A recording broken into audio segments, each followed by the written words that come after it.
Hello students, good morning. हमने inner product space start कर रखा था लीनियर अलजेब्रा में। उसमें नेक्स्ट थ्योरम है हमारे पास, नाम से है Graham Schmidt orthogonalization process. Okay, तो क्या है इसकी statement? Every finite dimensional inner product space has an orthonormal basis.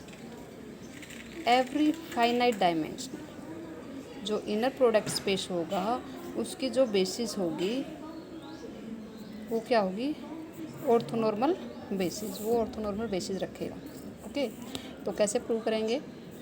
Late we F be an inner product space of dimension n. हमारे पास एक इनर प्रोडक्ट स्पेस है दैट इज़ वी एफ, और उसकी जो डायमेंशन है वो एन है। और हमने लेट कर लिया, let S is equal to u1 u2 up to un be a basis of v। S हमारे पास क्या है? बेसिस है v की। Since every orthonormal set is linearly independent and dimension of v is equal to n, it is enough to construct an orthonormal basis of v। Okay, now s being a basis is linearly independent. हमने ले लिया ui that is not equal to 0 for i is equal to 1 2 up to n, और let कर लिया, late v1 is equal to u1, और define कर लिया v2 को। क्या किया? u2 minus inner product of v2 v1 into v1 upon norm of v1 का square. Now v2 is equal to 0। जब v2 इज इक्वल टू 0 है तो हमारे पास क्या हो जाएगा?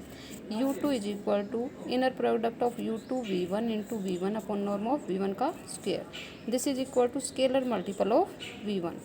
ये v1 का स्केलर मल्टीपल है, तो हम लिख सकते हैं u2 को, u2 is equal to scalar multiple of u1, और यहाँ हमारे पास v1 किसके इक्वल है? u1 के। This implies u1 u2 is linearly dependent. तो ये सेट जो आया हमारे पास, इसमें दो एलिमेंट हैं u1 u2, ये क्या है? Linearly independent. Which is contradiction as u1 u2 being a subset of linearly independent set, s is linearly independent. Thus v2 is not equal to 0, then inner product of v2 v1 is equal to क्या लिख सकते हैं? v2 की value रख दी v1 को as it is, और इसको solve कर दिया। जब सोल्व किया तो क्या आया हमारे पास? u2 minus u2 u1 into u1 upon norm of u1 का स्क्वायर कॉमा u1। नेक्स्ट जब सोल्व करेंगे तो ये हो जाएगा inner product of u2 u1 minus inner product of u2 u1 upon norm of u1 का स्क्वायर, और inner product of u1 u1। Inner product of u1 u1 को हम लिख सकते हैं नॉर्म ऑफ u1 का स्क्वायर। नेक्स्ट हो जाएगा ये v2 v1 is equal to क्या लिखोगे?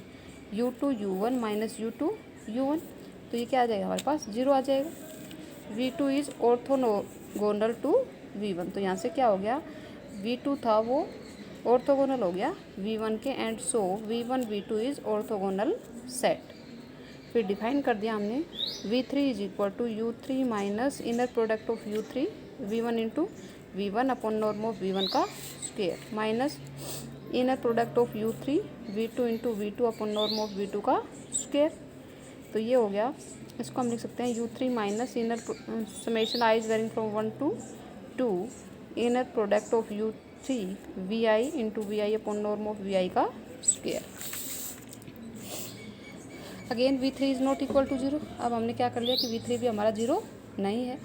अगर उसको v3 को 0 लेते हैं तो ये जो सेट आएगा u1 u2 u3 is linearly dependent, but this being a subset of linearly independent s is linearly independent.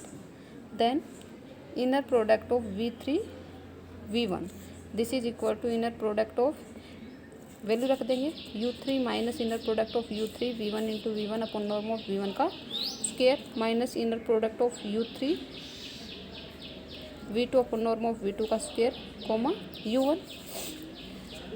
तो ये हो गया हमारे पास, this is equal to inner product of u3 v1 minus inner product of u3 v1 inner product of v1 upon norm of v1 का square minus inner product of u3 v2 into v2 v1 upon norm of v2 का square. This is equal to inner product of u3 v1 minus u3 v1 हो जाएगा और इसकी value क्या हो जाएगी 0। This is equal to 0 क्योंकि inner product of v1 this is equal to norm of v1 का square and inner product of v2 v1 is equal to 0। In a similar way we note that inner product of v3 v2 is equal to 0 और ये भी हमारे पास inner product of v3 v1 भी क्या हो जाएगा 0। This inner product of vi vj is equal to 0 where i is not equal to j and i j क्या है 1 2 3। In this way we can construct an orthogonal set v1 v2 vn of n vectors. Take wi क्या हो जाएगा हमारे पास vi upon norm of vi। then w1 w2 up to wn is orthonormal set of vectors in V. Since an orthonormal set of vectors in an inner product space is linearly independent set, तो हमारे पास ऐसे भी क्या हो जाएगी linearly independent। then inner product of v3 v1 this is equal to v3 की हम value रख देंगे तो वैल्यू हो जाएगी u3 minus inner product of u3 v1 into v1 upon norm of v1 का square minus inner product of u3 v2 into v2 upon norm of v2 का square coma v1। अब इसको solve कर लेंगे तो ये हो जाएगा inner product of u3 v1 minus inner product u3 v1 into v1 upon norm of v1 का square minus inner product v3 v2 inner product v2 v1 upon norm of v2 का square. This is equal to inner product of v3 v1 minus u3 v1 minus 0 this is equal to 0। तो यहाँ से v1 को हम लिख सकते हैं norm of v1 का स्क्वायर तो ये हमारे पास inner product of v2 v1 भी क्या हो गया 0। In similarly way we note that inner product v3 v2 is equal to 0 और inner product of v3 v1। This vi vj is equal to 0 where i is not equal to j and i j is equal to 1 2 3। In this way we can construct an orthogonal set v1 v2 vn of n vectors।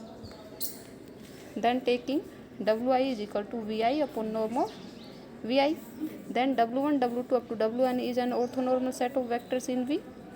Since an orthonormal set of vectors in an inner product space is linearly independent set, so तो हमारे पास w1 से लेके wn तक का जो set है वो भी क्या हो जाएगा linearly independent और also dimension of V is equal to n। thus w1 w2 up to wn जो सेट है forms an orthonormal basis of V। तो ये हमारे पास ग्राम सिस्मेटिक ऑर्थोगोनलाइजेशन प्रोसेस कंप्लीट हो गया है। Thank you.